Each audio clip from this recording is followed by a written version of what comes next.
Good morning, everyone. Welcome, namaste. Thank you for inviting me to today's event, and well done to the organizers for coming with an interesting set of speakers and topics. I look forward to listening to the rest of the conference today. I'd especially like to say good morning to my old friends Amit Das and Shobha Das. It's a long time since we met up. My topic today is digital inclusion, and I'd like to start by showing a short video. Then help the family to get the modem and the connection set up.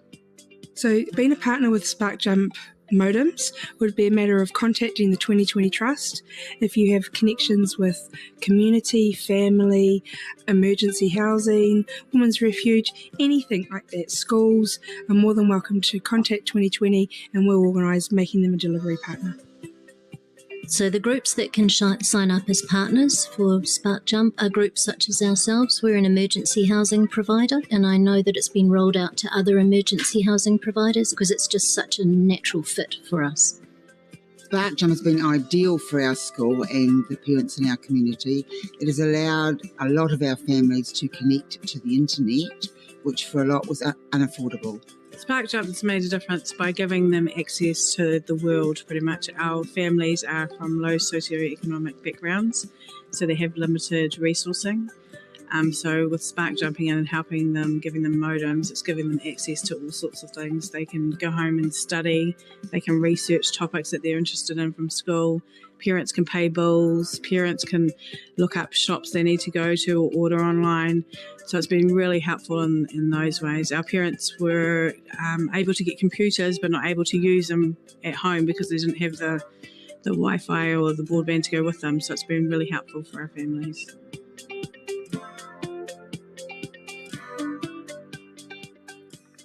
So the video points to a few aspects of digital inclusion, right?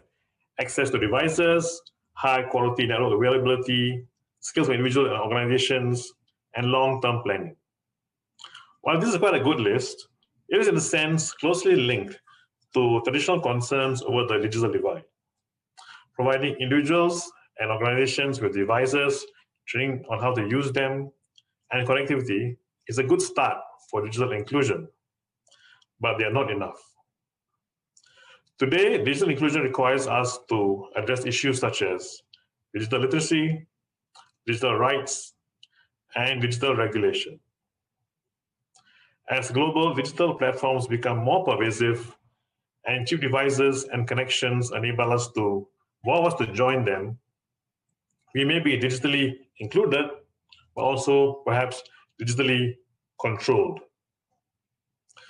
So I'll talk today about the different facets of digital inclusion, examine its role in improving equity and equality in societies, and suggest some directions for future research. Digital inclusion is defined as the ability for all of us to participate in, contribute to, and benefit from digitally enabled platforms, whether for economic, social, educational, entertainment, recreational, or other purposes. This means, for example, being able to buy goods and services, engage in e-commerce, study, find a job, discuss topics, watch movies online, and so on. Digital inclusion has impacts in many domains, right? Economic, governmental, societal, and so on. For example, refugee communities in the Middle East have used gig work on digital platforms to basically become economic independent. Another version of economic independence through digital platforms is what we call goal farming. In this practice, game players in developing countries played online games to earn virtual currency, which is then sold on to players in developed countries for real cash. So there's a transfer of income from the developed world to the developing world. So these digital skills that the players had enabled them to get involved in the digital economy. Many businesses that have moved online have been able to lower the cost of doing business by using digital platforms such as Fiverr and Elance. They can find skilled workers from lower cost economies to carry out tasks. Over the past decade or so, governments around the world have also begun allowing their citizens to interact and transact with them online. They have done this to become more efficient and to improve how they monitor the performance or the behavior of the citizens usually. For this to happen, governments need the citizens to be digitally included before the benefits of e-government are apparent.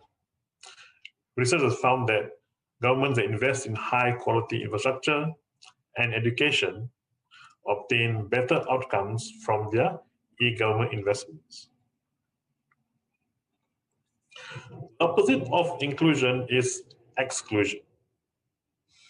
And that word highlights the importance of studying digital inclusion so that no one is left out of activities or deprived of valuable opportunities to save money, learn a new skill, earn a living, and interact with their peers because they lack the hardware, software, or network access. Digitally included individuals in societies do not foretell positive outcomes for the world because the ubiquity of ICT in society means that digital exclusion is a short step from social exclusion. Why does digital exclusion occur? From a Bourdieuian perspective, from Pierre Bourdieu's work on practice theory, you can sort of organize those into three sort of domains. Right? Firstly, level of inclusion you have is affected by your income capital, how much income or wealth you have. Secondly, it's affected by social capital, which groups you belong to, and networks. And thirdly, by your cultural capital, how your family background, habits and practices, and overall knowledge enable you to engage or not engage in digital technology. Thus, it is worth looking at the different levels at which digital inclusion can take place: individuals, groups, and societies. Groups that are commonly excluded from digital inclusion include digital services include minorities, indigenous peoples, the disabled, seniors, rural residents, those on low or fixed incomes, and the underemployed individuals, especially those working in the informal economy. Often we do not realize how working organizations, and it gives us access to training, devices, and so on, which someone working in informal organizations does not receive. Minorities may be excluded from digital services for a few reasons.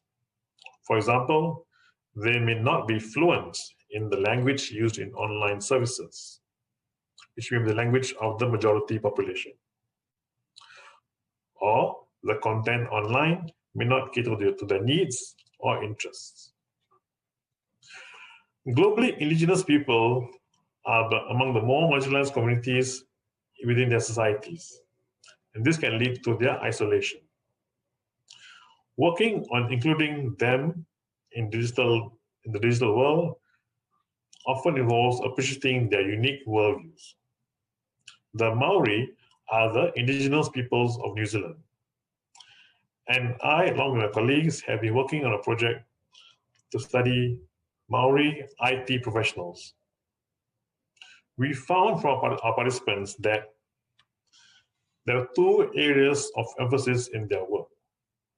First, representing their indigenous culture in innovative digital artifacts, so to show it authentically, instead of leaving it to the colonizers to display them. The second aspect is reaffirming their community's place in society by advocating for indigenous cultural elements in designs and encouraging the hiring of individual vendors and professionals. By drawing on their values and customs, Maori IT professionals were able to provide a more familiar environment for their peers and support their community's digital inclusion. The previous example points to the importance of system design for digital inclusion. Systems can be designed to deliberately impede inclusion. For example, in the US, the state of Florida's unemployment system was set up with pointless roadblocks, as the governor himself said in an interview last month, to discourage people from collecting their unemployment benefits. Systems may also exacerbate or embed biases. For example, marginalized communities may refuse or be reluctant to participate in digital inclusion programs because moving one's interaction or activities online means making yourself more visible or observable to monitoring and surveillance by the government and police. At the same time, design can also reduce bias.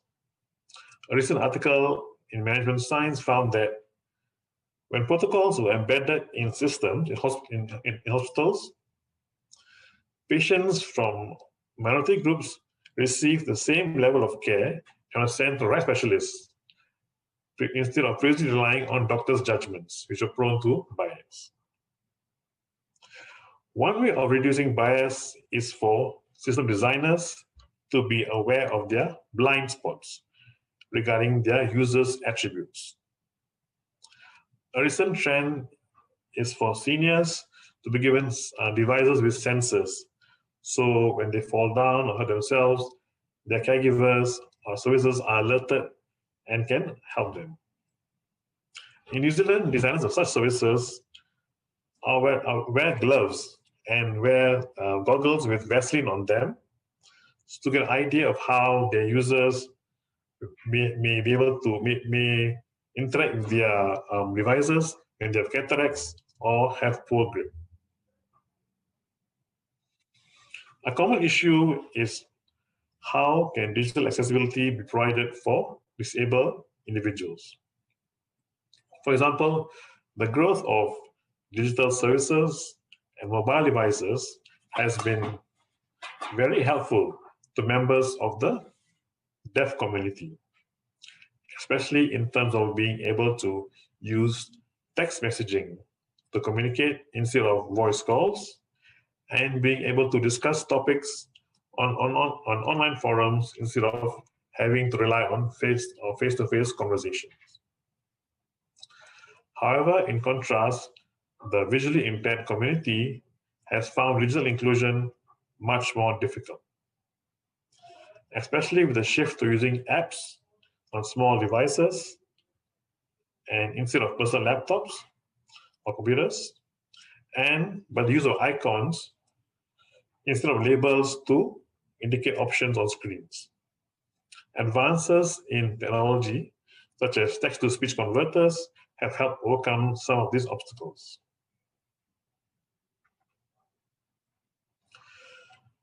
New concerns about digital inclusion. As inclusion has become more widespread, it's worth remembering that inclusion is not an end in itself. Instead, it's a path to achieving greater social well-being among individuals. It's important, therefore, to pay attention to any unexpected side effects of digital inclusion that may detract from this goal. As more society is digitally included, there's been increasing concern over the quantified self. When we move more of our lives online, our behaviors and thoughts can be tracked across time and across different services and platforms. For example, using devices or apps and devices to manage our health requires us to trust the platforms and provide us with our most sensitive data. This raises concerns over data privacy and data security. Sometimes we receive incentives to provide our data, even though they may be unequal in value to our data. However, most of us will still accept those incentives and hand over our data, because we cannot sort of conceptualize the benefits that the providers will receive from our data, right? The aggregate combination of individual data is The benefits beyond what we can conceive in our minds. The intertwining of vendors and data points to another issue: the role of commercial platforms as mediators of digital inclusion. One example is Facebook's Free Basics or Internet.org service.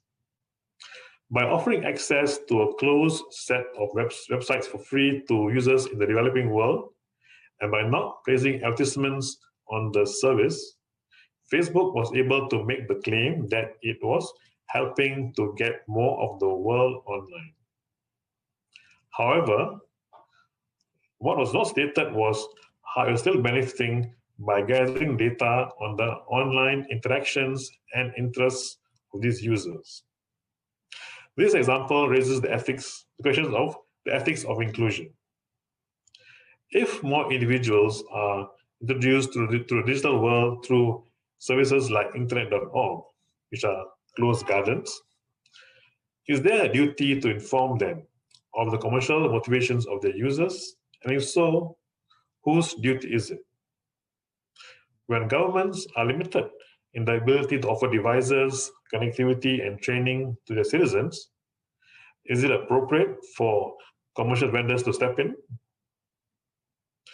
The control over what individuals can read in such closed gardens means that there's also a need to teach digital literacy, so users can differentiate between high and low quality information and know what to trust and what to discard. Will commercial vendors be interested in doing that? Is digital inclusion encouraging activities that generate high private rewards relative to the social outcomes? While digital inclusion enables many of us to participate in global economic markets, such activities can also lead to a precarious and lonely existence. For example, gig workers around the world may become isolated and end up surviving on unstable incomes.